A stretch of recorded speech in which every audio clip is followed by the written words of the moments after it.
The Stone Carvers Guild Podcast is a part of the Stone Carvers Guild organization, which is a fantastic organization.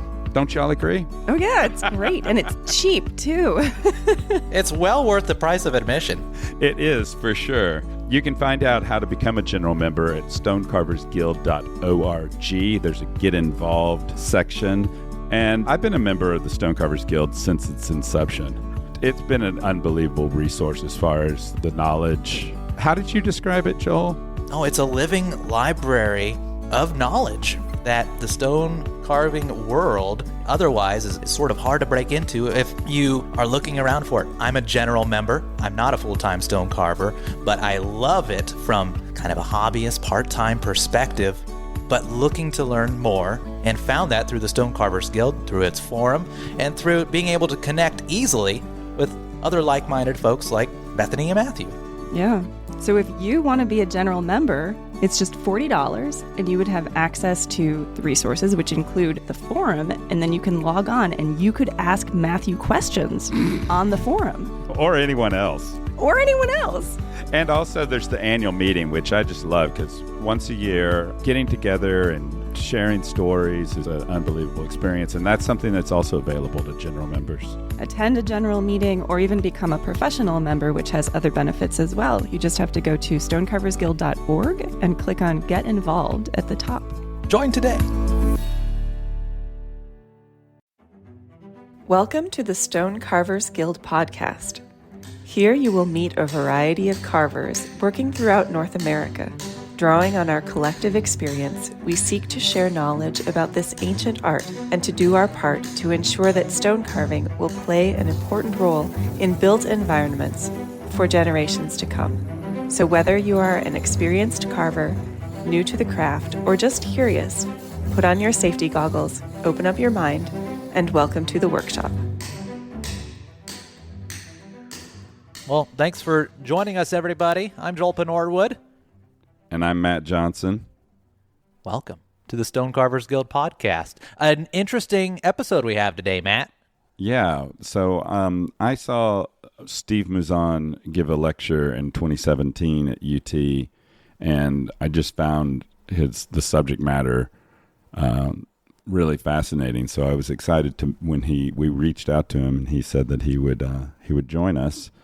It's a little bit of a departure from talking to people that work exclusively with stone. But I think there was a lot in the conversation that I found informative, and I thought would be interesting to our listeners. I just wanted we did a terrible job of introducing Steve. We basically just started talking to him. So I just wanted to read very quickly. Steve Mouzon is an architect who really is the founder of a movement called the Original Green Initiative, which is a sustainable building project and using natural materials and basically the building techniques of the centuries before. He calls it the pre-thermostat age of when people had to make buildings function without the input of energy and all that good old stuff that we now live with. So I was excited. I thought the conversation was interesting. I did push back a little bit on the idea that like buildings don't need to be ornamented in order to be lovable, because I think that they do, and you will hear that Steve does not think that they have to be ornamented. But as a stone carver, I have a bit of a bias in that direction. But there's he talks about the spectrum, and he'll detail more about that. But the spectrum of different kinds of beauty in different takes. And so you guys you have different tastes. That's sure. And I mean, what was interesting is he was talking about how everybody exists on that spectrum, some in some degree, and the spectrum, he describes it as, was it the vernacular classical spectrum? That's right. I think the term that he used. Yeah. And I didn't know what vernacular meant. So, I mean, I've heard it, But I've only heard it like in the use of like language. I'd never heard it in the use of like an architectural idea.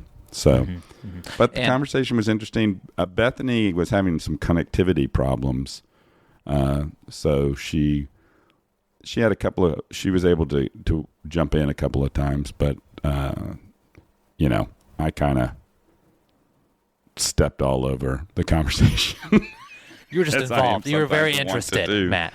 And now I thought it was very interesting, but also it is a bit of a departure from our normal, as we've talked about, kind of talking to stone carvers and such, but we're kind of getting into more of this spread the wings of the podcast and talking to the folks that team up with stone carvers, that surround the whole process. Matt, could you give us just a little bit of background as far as the importance of kind of the teamwork with folks like architects from your perspective? Yeah, well, so, I mean, stone carvers are usually subcontractors on a project, and so you have relationships with builders, designers, architects, and eventually with clients. And working with those members of the building industry, sometimes it requires a little bit of reminding. It's kind of the way I think of it, is a lot of people, because stone carving has kind of fallen as it used to be such a dominant feature of construction, and now it's kind of thought of as kind of an afterthought in a lot of projects, or if at all. And so there's kind of a process of finding architects that understand the capabilities of stone, and also with builders, and also with clients and designers. So I think it would be interesting. And then on the other side of that is the suppliers of stone. And I think it would be interesting to explore not just the singular group of stone carvers, but to the people that we work with in order to make projects come together. Right. So sort we'll of see. A start down that road of exploring. We'll see if our tens of listeners stop downloading our podcast. There are dozens of them. All right. Dozens. Yeah, there's a good, healthy dozen. I'm excited. The numbers are steadily climbing, but if they take a steep, precipitous fall, then maybe we'll just go back to lethal. to just talking to stone carvers. No. Yeah, right. No, a great episode, and it's very interesting perspective, but I really appreciate especially some of the stuff he talks about towards the end of really, in this modern day and age, how do you get people to buy into some of these ideas? And he has right. good perspectives on that. Yeah, that was interesting. And one of the things that we've talked about, the three of us, is like, not only is there the process of actually learning how to carve stone, but there's the process of learning how to run a business around that. And one of the things that he talked about, which I thought was really interesting, is that you can have a plan for a building or a community that's very ambitious and, takes into account all of the meaningful things that need to be taken into account. But if you don't have a business model in order to implement that plan, then it's not going to work. So I thought that was interesting, and I think that's something that we all work on daily, trying to figure out how to balance those things. So, all right, let's jump in. Should we dive into it? Dive. I like it. That's good. So, Steve, I was excited when you agreed to be a guest, because I guess in 2017 you gave a lecture at UT, and there's a couple of things that you said during that lecture that, just as a stone carver, really resonated with me. And before I would love for you to describe the original green movement in general, but One of the things that you said that extends, you were talking about the carbon footprint of a building. Right. And that you want to include the lifetime of that building. So if a building has a use life of 15 years, it has a much shorter, it's basically the denominator of the carbon footprint, as opposed to a 200-year lifetime, which would greatly reduce the carbon footprint. Yes, exactly. As a matter of fact, if you look back at so much of the stuff that's out there that's been there for for centuries or even millennia, and there's a great friend of mine. I don't know if y'all are aware of him or not, but his name is Clay Chapman. But on X, Twitter, whatever you want to call it these days, his username is 1,000-Year House, and he builds with the shell of the house or the building. He does stuff other than houses, but with triple white brick or more, and then stone, and then he has timber for the floor structure and the roof structure most of the time. And he said, it's not that much more money to to build a shell that way. I mean, what you have, if the building actually lasts for 1,000 years, you might have all kinds of appliances and stuff inside that you're swapping out over time. But the shell itself, if you're spending 15% more on the shell, which you can do, as opposed to what actually he and I both call the stud sandwich today, that may have between half a dozen and it could be between 6 and 13 items in that stud sandwich that is all fragile, every bit of it, and you have one little thing failed, and then everything fails. It just a lot of really bad things happen if you do the stud sandwich construction as opposed to stuff that's actually meant to last.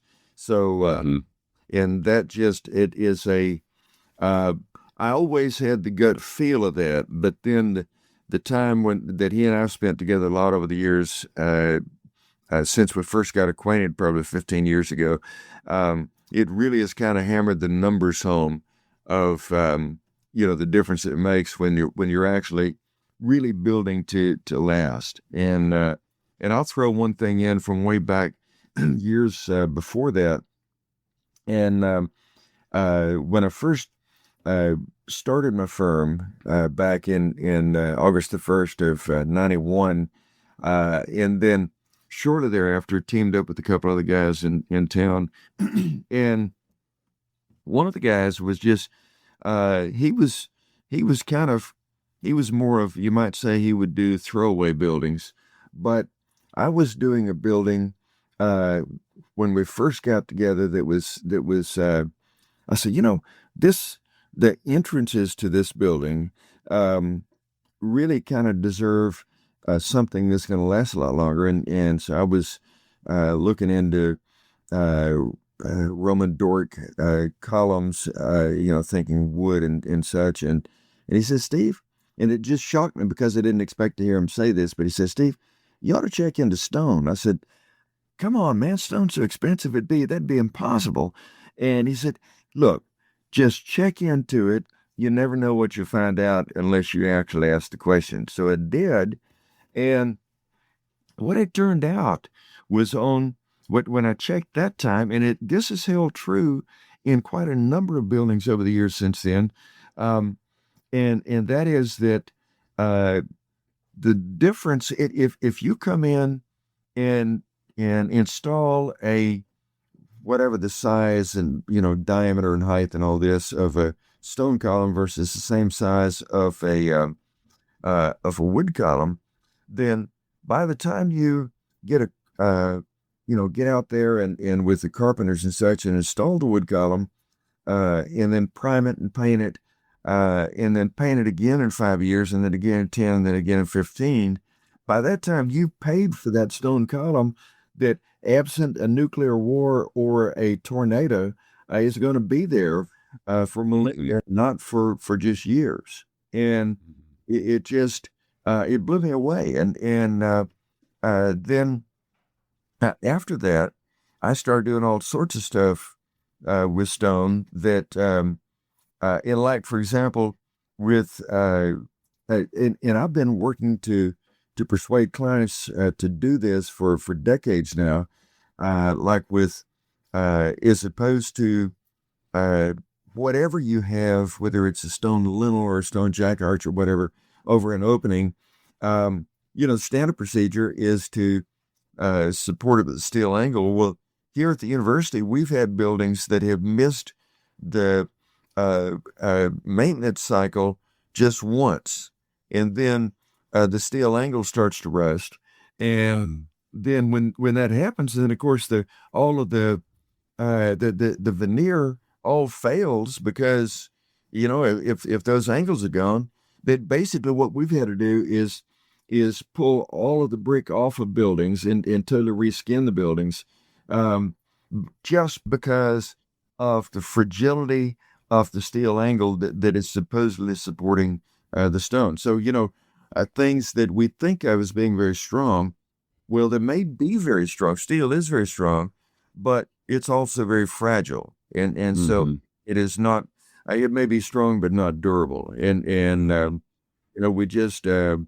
if you think of other materials as well, like, for example, there is a bridge in the Bahamas. I've done a lot of work there, and it's called the glass window. Why it's called that, I don't know, but yeah, it's a very narrow place where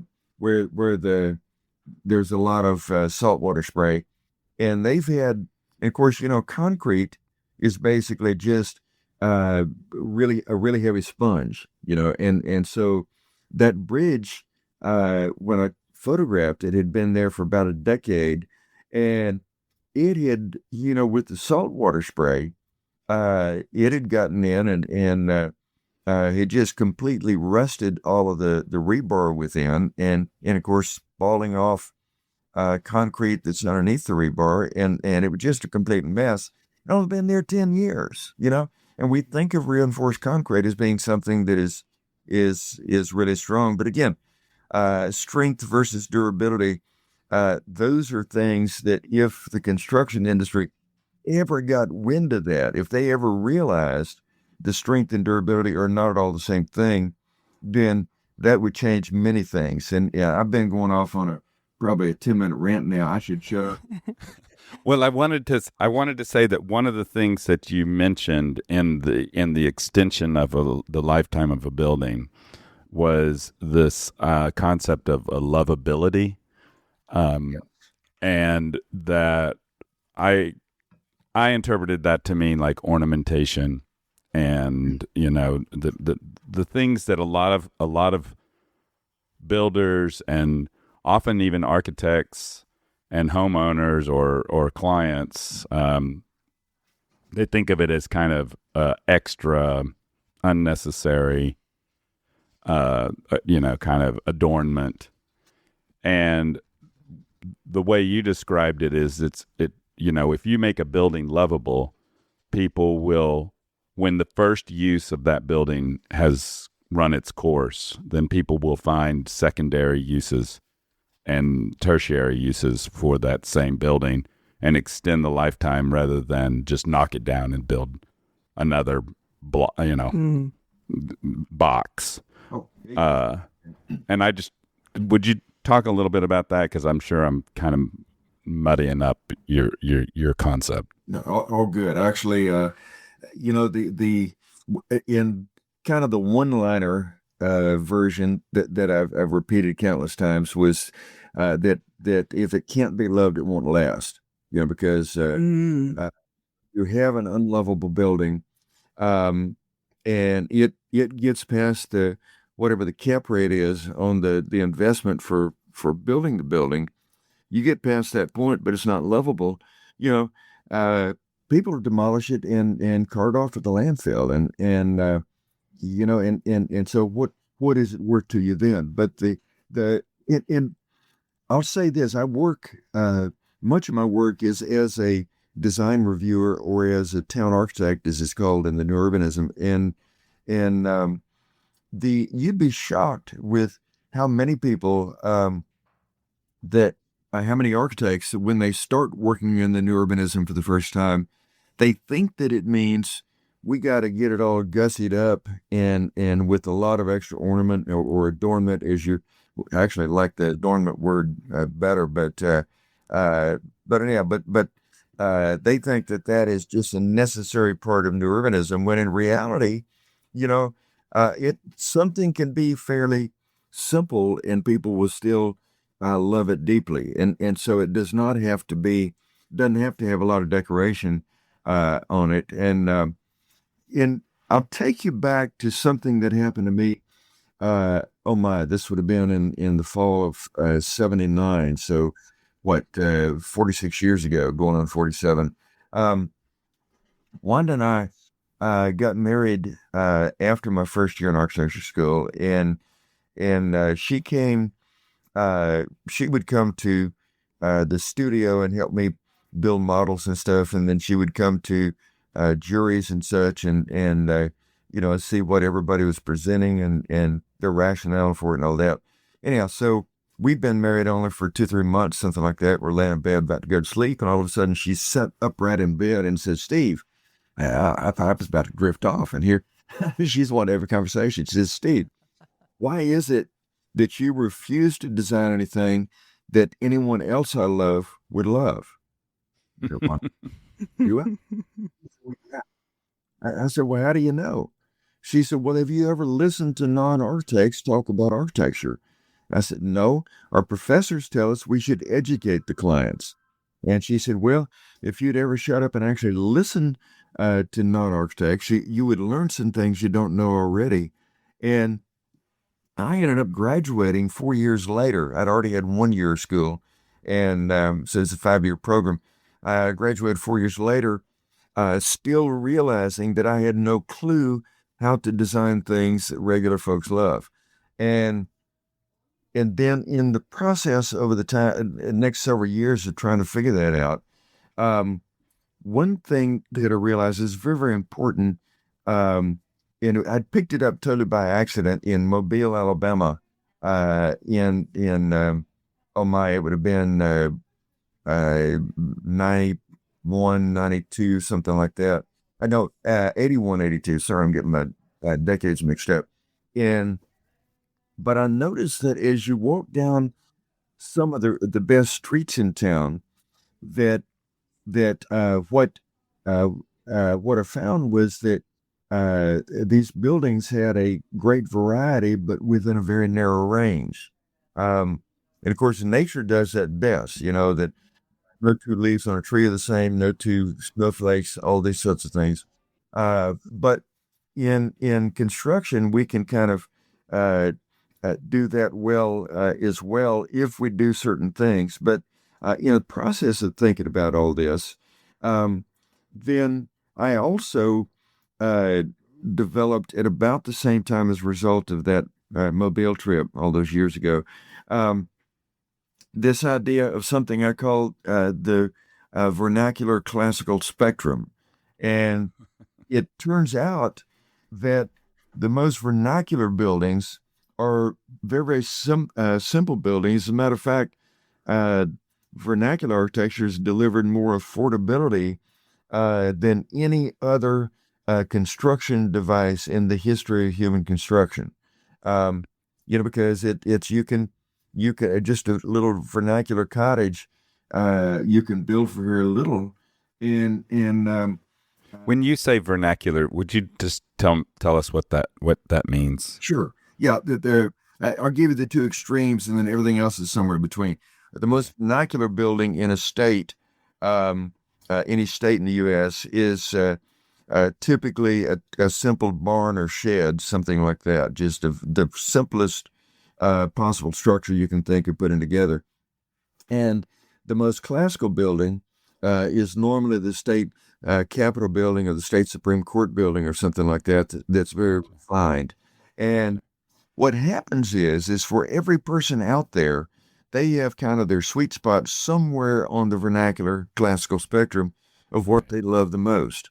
And like somebody that loves the vernacular the most, they will look at a very vernacular building and say, wow, that is really charming. But somebody that loves the most classical stuff the most, they look at a well-done classical building and they'll say, well, isn't that elegant? So there's two types of love between loving that which is charming and loving that which is elegant. And then, of course, like I say, everything else is somewhere in between, and everybody has some place on that spectrum where that's their sweet spot, like I said a minute ago. So it does not have to be, it doesn't have to have a lot of fancy ornament, just like I say, there's a little cottage at a place called Monteagle in Tennessee, and it's at one of these Chautauquas, we're at kind of a church retreat sort of thing from the 19th century, but this little cottage, everybody I know who's ever seen a picture of it and Wanda and I have done a design of, well, actually multiple versions of the design of that cottage that we have sold as house plans, back in the day. And, it's very inexpensive. There's essentially no ornament at all, but people look at it and just fall in love with it, so, so it definitely does not have to be made highly ornamental or, well, I'll put it this way. I was explaining the vernacular classical spectrum to a bunch of tradespeople, craft tradespeople in New Orleans after Katrina, and it was at a workshop or a charrette that was put on by the used to be the Prince's Foundation, now it's the King's Foundation, and anyhow, but I was explaining the spectrum, and at that point, I've always talked about it as vernacular to classical, and then King Charles, his terms that he uses are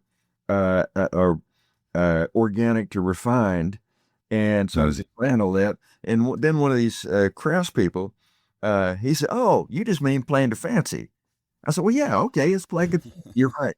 So there's several different sets of terms that you can use to describe what I'm talking about, but nonetheless, it is things that can be built very simple that people will love for multiple generations.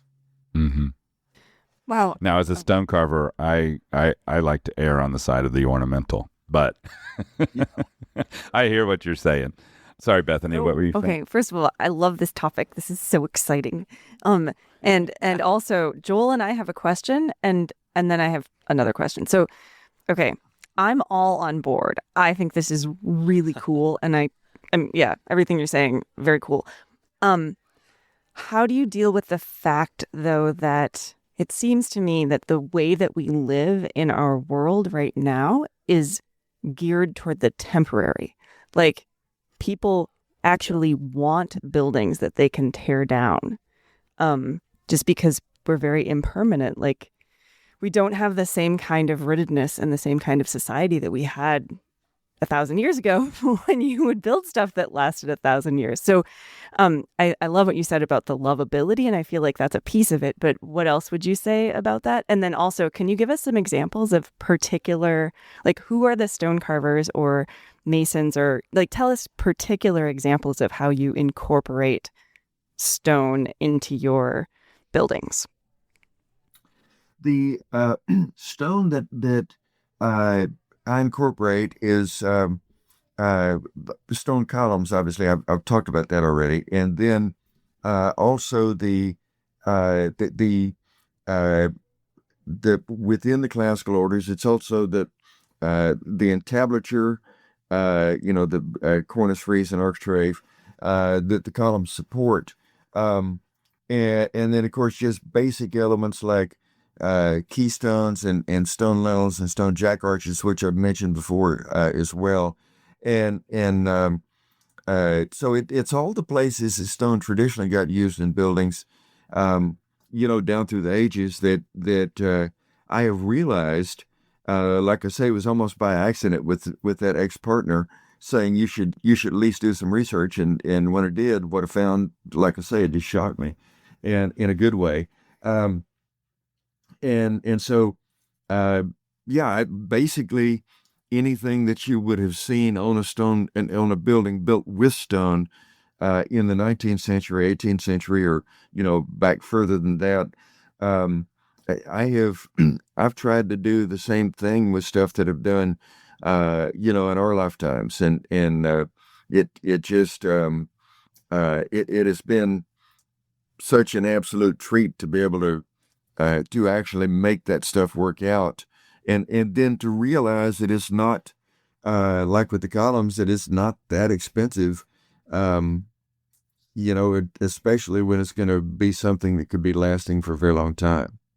And I don't know if that answered the question, or if I went off on a tangent that what's looking for. But anyhow, that was. But I guess the bottom line is if you've seen stone used before, I've used it in our time. Now, we'll say this, that the most of this stuff.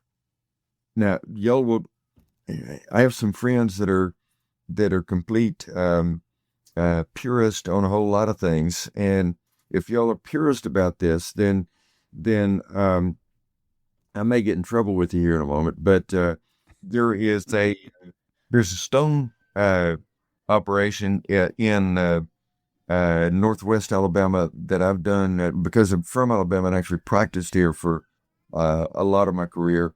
I've actually had the occasion to use them a good bit. They actually supplied the stone for the, or I can't remember if it was most or all of the stone. I think it was maybe all of the stone for the National Cathedral in Washington, D.C. But everything that they shape these days is mostly done by essentially a stone version of a CNC machine. Mm-hmm. And then you have hand finishing right at the end, where everything gets smoothed off beyond what the machine can do. But yeah, it's unfortunately it's not, it's not like a Leonardo that begins with a chunk of stone and ends up, with all handcraft all the way through. I wish that were the case. And interestingly, Clay Chapman, the guy I mentioned earlier, the 1,000-Year House guy, his son has just a week ago started in learning stonemasonry at the American College of the Building Arts in Charleston. And so he sent me some video of work that he's doing there, and it is with power tools, but sure, it's not computer generated. It's a power tool held in the hand, and and it's like my dad, who was a cabinet maker, and when he began his career as a cabinet maker, everything was hand tools. Period. They didn't have electricity at that point in time. He lived in rural South Carolina, and electricity came along pretty late in the Depression there.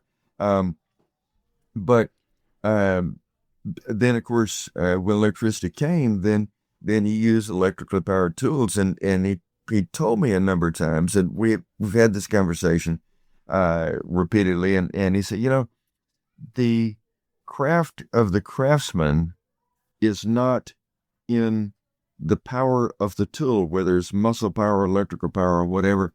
It still takes the hand of craft and the eye of craft to guide the tool to doing what it needs to do, whatever it's powered by. And right, that kind of gave me a lot of I don't know if you call it peace or satisfaction or whatever the term might be, to say that, hey, we can build stuff today some of it that's not powered like it would have been powered centuries ago, and still it can be a really good building, even though it involves some mechanical power with it. Mm-hmm. I think the CNC machine, the stone carving CNC machine, and their use is along that spectrum of power tools. My concern about it is as people go to digital in any sort of art form, there's a period of kind of where they're in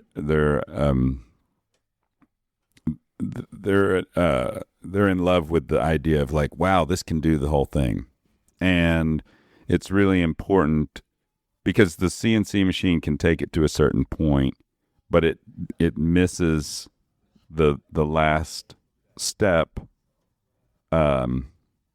if it's just taken off of the table and shipped out. It still requires a little bit of a hand finish. And also the thing that concerns me about it, and this is something that when AutoCAD first, arrived on the scene, every volute on a capital suddenly turned into a circle. Yeah. And excuse my language, but that was bullshit because that's not what a volute is. Right. And there's a dumbing down that happens when you take a time-honored tradition and you put it in the hands of engineers that not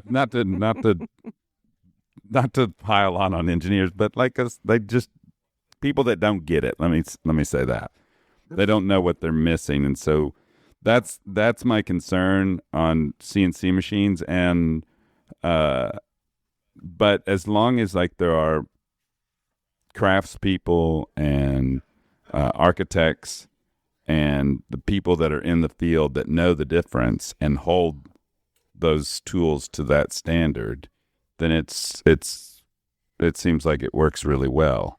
I'll throw one thing in just real quick, and this is a fantasy of mine. I have not acted upon it yet, but I will someday, hopefully soon. I mean, I'm 65 now, so hopefully sometime before I get to be 100 or whatever, I'll actually make this happen. But the fantasy is to create the Da Vinci Institute of Engineering, because literally Leonardo was arguably the father of modern engineering. True. But everything that he did was with great artistry. It was with the eye of an artist that he created all of the, he invented the helicopter, for crying out loud. Mm-hmm.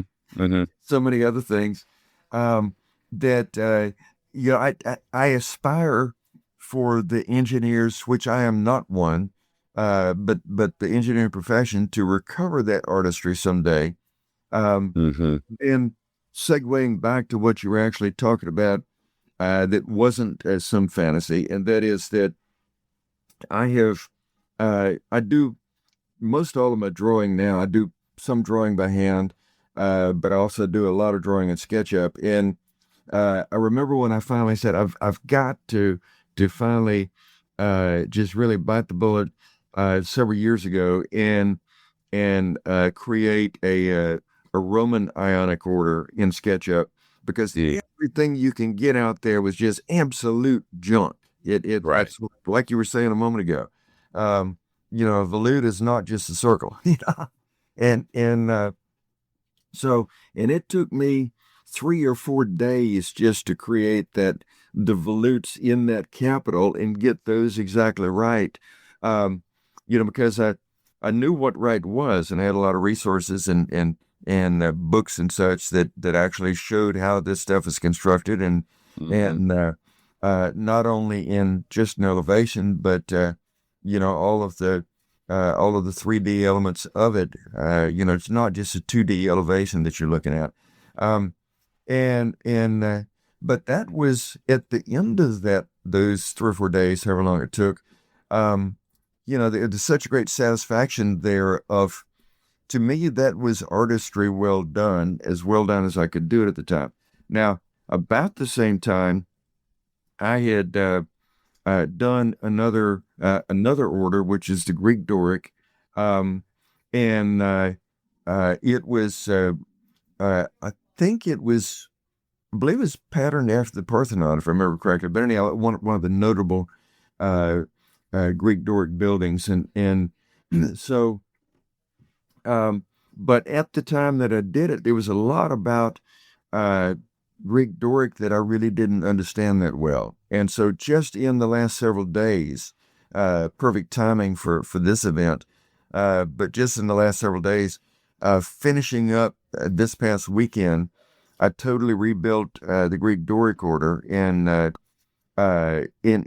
such a way that now that I can hand that model off with all of its iterations within the model off to people at the university and where they can hand it. There's a job right now on campus that they'll be using Greek Doric, and I didn't have a good way of instructing them on how to do it until I spent the time, again, several days to construct that order in great precision in SketchUp, but now I can hand that off, and so that's a tool that I can use for the rest of my career. Yeah, because correct me if I'm wrong, but I think most of the classical orders, they're all based on the unit of the diameter of the Yes. column. Is that correct? That's correct. Yes. And so like everything just stems out from there. Right, but it depends on there's so many variations. I mean, it's one thing to have the books on the classical canons, the from Tuscan on up to composite and so forth, but what's far more interesting is the books on what they call which you probably know all this stuff, but the parallels of the orders, where basically it's like, okay, that's your basic Renaissance Roman Doric, but check out all these versions that people have done, that you've never seen nothing like that before in your life. Right. And creating all of the parallel orders it could take a lifetime. And actually, Andreas Duani is doing a book of a lot of the parallel stuff. He's calling it heterodoxia. And I hope he gets that done in his lifetime. He's been working on it for over 20 years now. I've been helping him with it off and on over the years. But yeah, I mean, the richness that can occur once you have the basics of an order, and then you say, well, what if we do this, or how about that, or whatever, and which is exactly what the stone carvers were doing back then. It was everyone thinking, what about this? Mm-hmm. Mm-hmm. And so anyhow, that is something that, but going back to the original point, and which is that there is a tremendous amount of artistry in modeling this sort of stuff in whatever your software is. In my case, SketchUp, but there's a tremendous amount of artistry in that. It is not just popping some pre-made thing into a CNC machine and having it just say, okay, do your thing, man. Right. It's not that way. So, Steve, one of the things, another thing that you said in this lecture that I remember from 2017 about the original green was this idea of walkability. And if I remember, you had created a rating system. Yes. That you were in the process then, I think, of like trying to bring into kind of in the same along the lines of the LEEDS system, where neighborhoods and cities would have their walkability factor as a part of the urban planning. Could you talk a little bit about that? And I'll just tell you, the one thing that really struck me was the idea that people in the United States will drive around for 15 minutes looking for a parking space in Walmart because they don't want to walk a quarter of a mile. Right. But in Rome, they'll walk for 5 miles to go and have a cup of coffee. Exactly. As a matter of fact, it's the term I use, and I'm kind of a phrase freak in the sense that I would very much like it if ideas that I've worked on, once I'm gone, that the ideas can travel because of the phrases and expressions that are used to kind of tell the story of the idea, and so the term that I use for what you're talking about is walk appeal. Walk appeal. We talk about walkability, and as a matter of fact, that was the high standard back when I was in college in the late 70s, early 80s, ages ago now, obviously. But at this point in time, just to be able to walk is no longer the high standard. The high standard is a place where it is very appealing to walk, where you really want to go and walk there. And like if what we've seen over the years is a lot of places that I've worked, including my new hometown of Tuscaloosa, Alabama here, that people will say, well, we have a parking problem downtown. It's like, no, you don't. You have a walk-appeal problem, because if it were appealing to walk, then you would easily walk quite a great distance, as opposed to, finding the parking space being the only thing that matters to you, but yes, I have not completed putting that system together yet. I've been working on it for quite some time.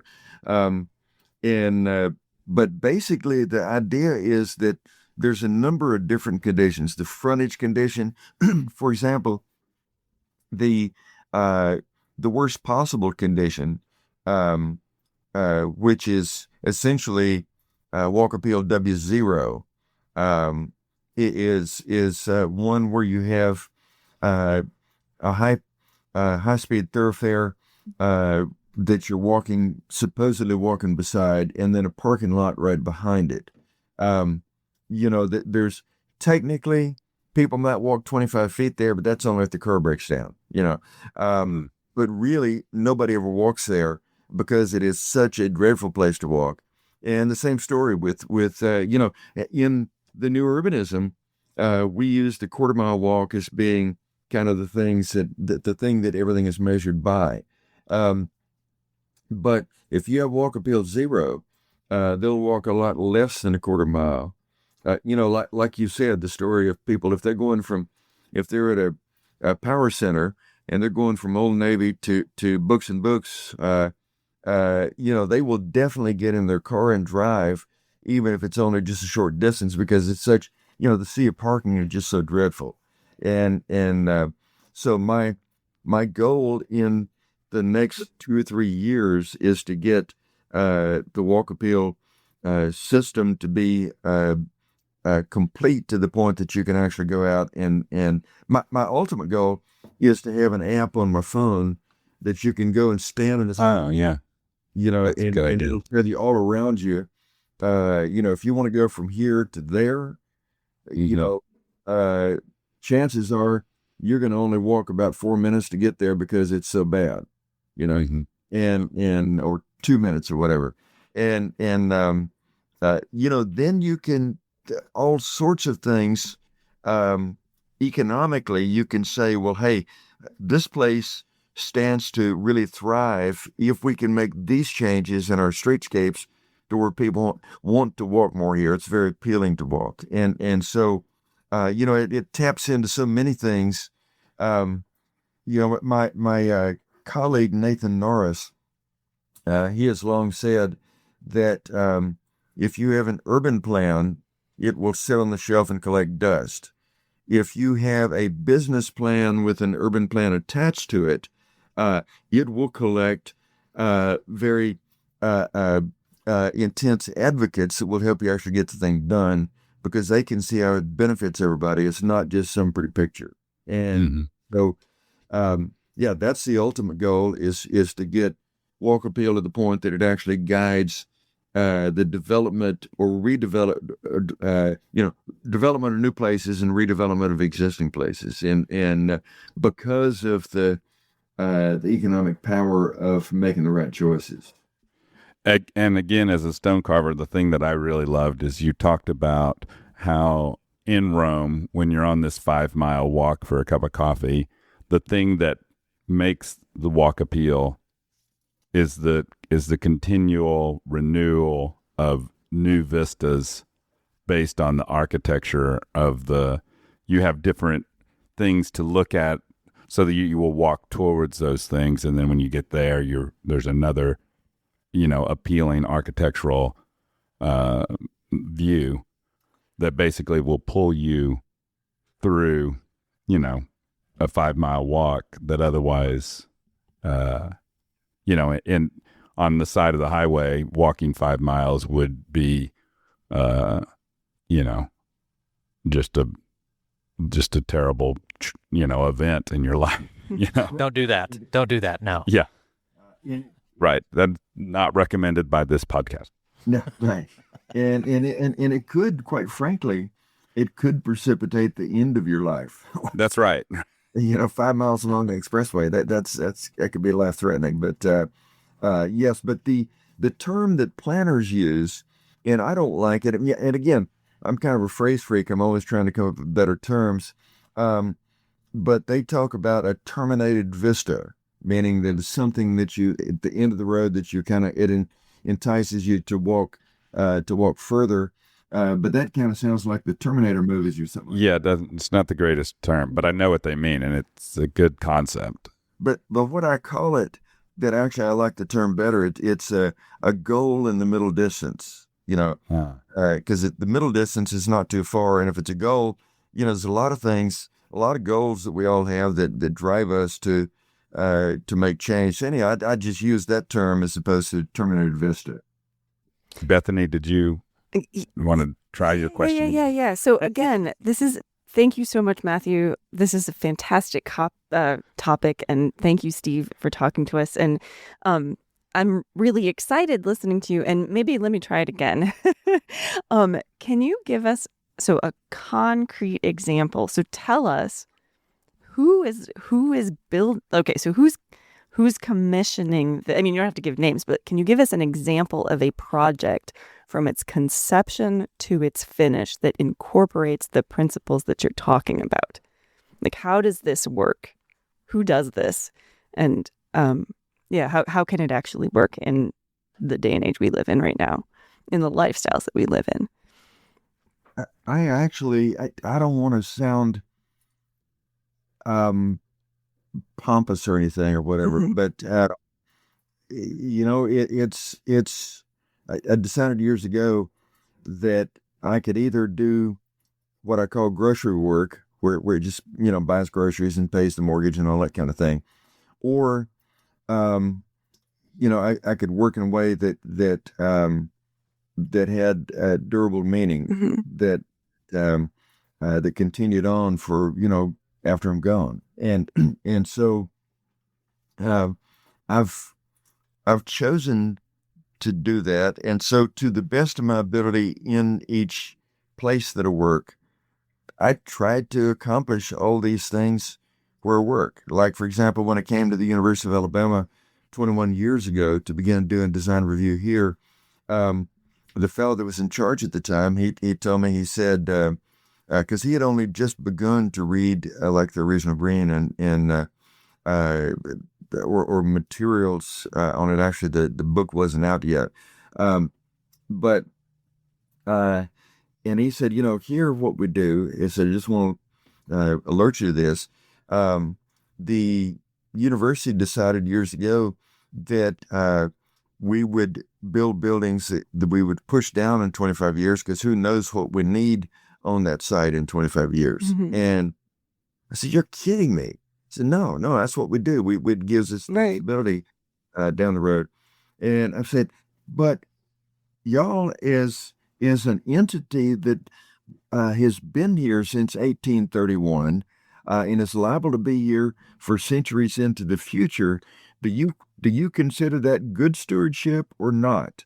To say we're going to destroy everything in 25 years. He kind of sat back in his chair. He said, "Oh man."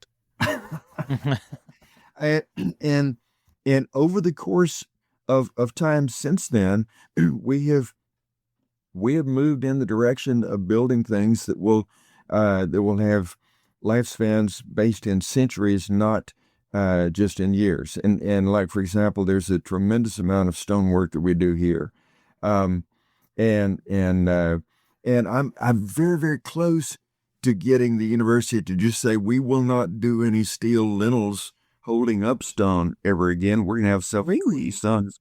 Right? Yes. Wow. In fact, I'm doing a new architectural guidelines manual for the university that I'm hoping will get actually published beyond just here. That goes in and says, look, if you're designing a building that has stone on it, the architrave is essentially the beam, and so you need to be designing the building in such a way that you can span, that the architrave can span from column center line to column center line as a stone architrave doing its job that it's always had to do for 2,500 years now.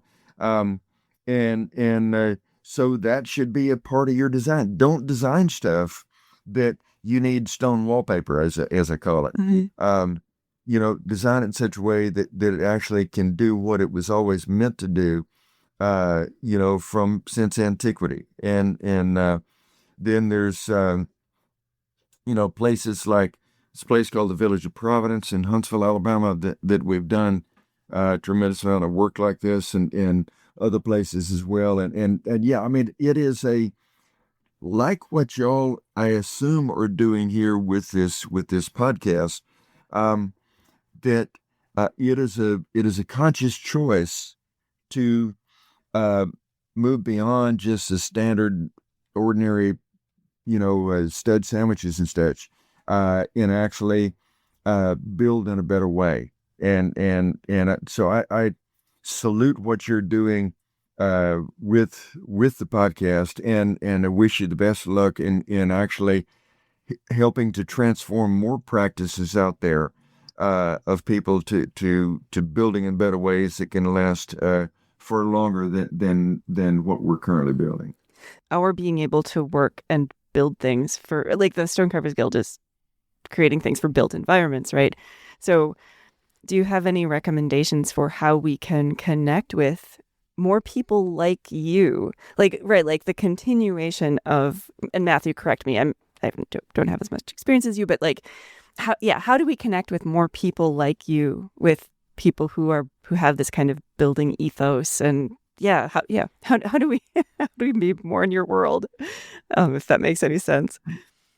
Yeah, well, there's a group that I co-founded with a fellow that I call my longtime partner in crime. His name is Nathan Norris, but we've got into all kinds of delightful trouble over the years. There was back in the civil rights era, there was a fellow from Georgia that talked about good trouble. Well, we try to get in a lot of good trouble ourselves, but founded this group called the Urban Guild. It was, in the beginning, was the Architects Guild, but then we realized that not everybody was an architect and didn't want to get in trouble with state boards and stuff.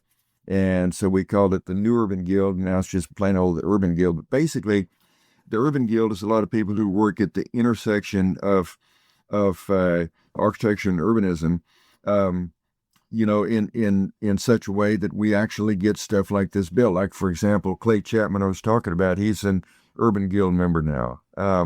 Then there's some people that, like, I don't know if you know Fairfax and Salmons, and Fairfax and Richard Salmons, that they are just absolute purists.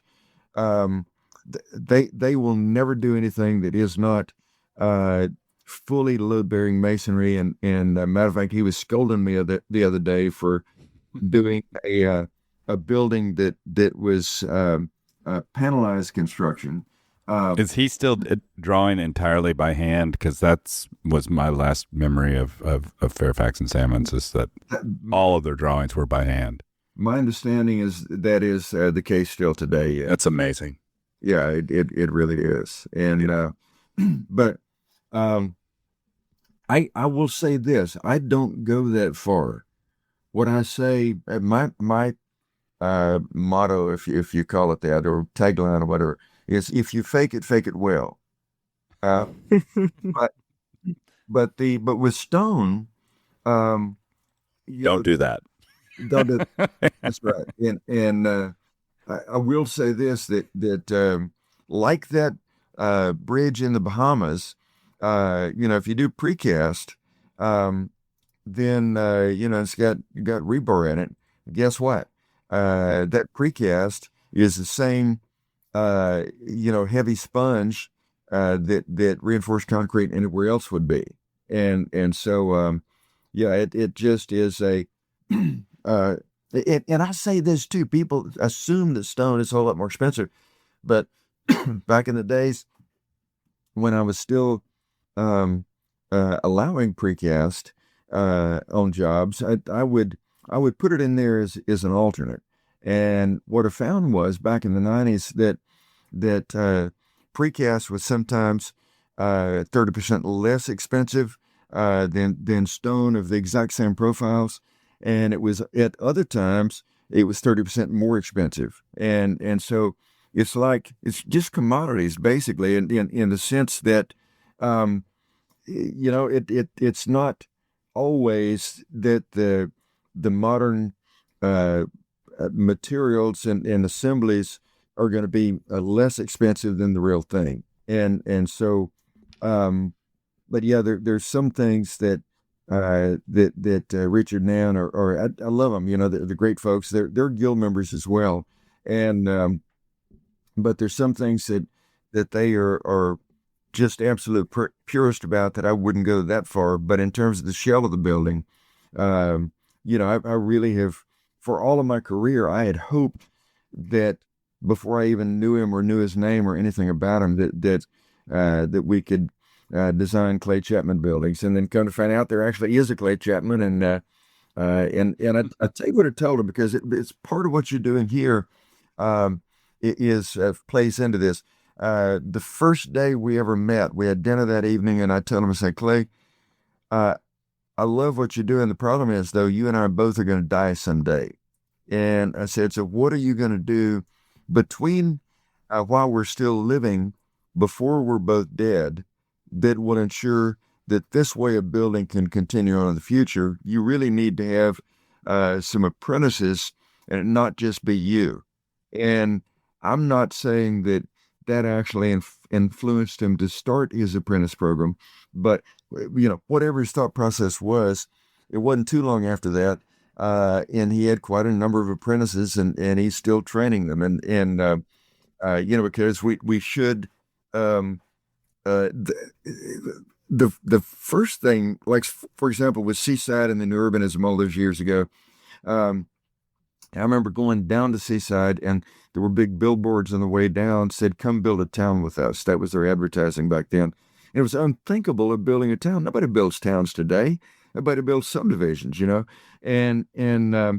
but when you actually see something that is built the best way, once people put their eyes on that, they say, why can't I do this at home?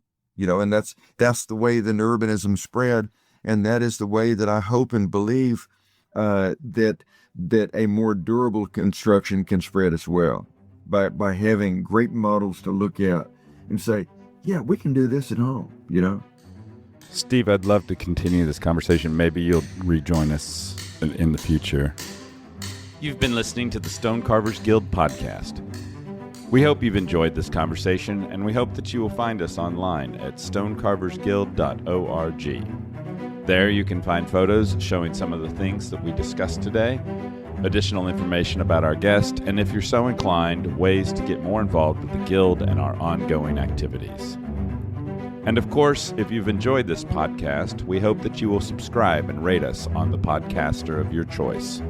5 stars, please. We'll be back in a month with a new episode, so until then, keep your hammer up and your chisel sharp.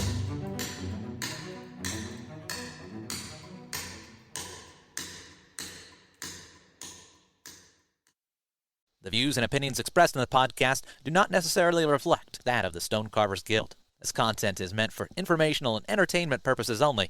Thanks for listening.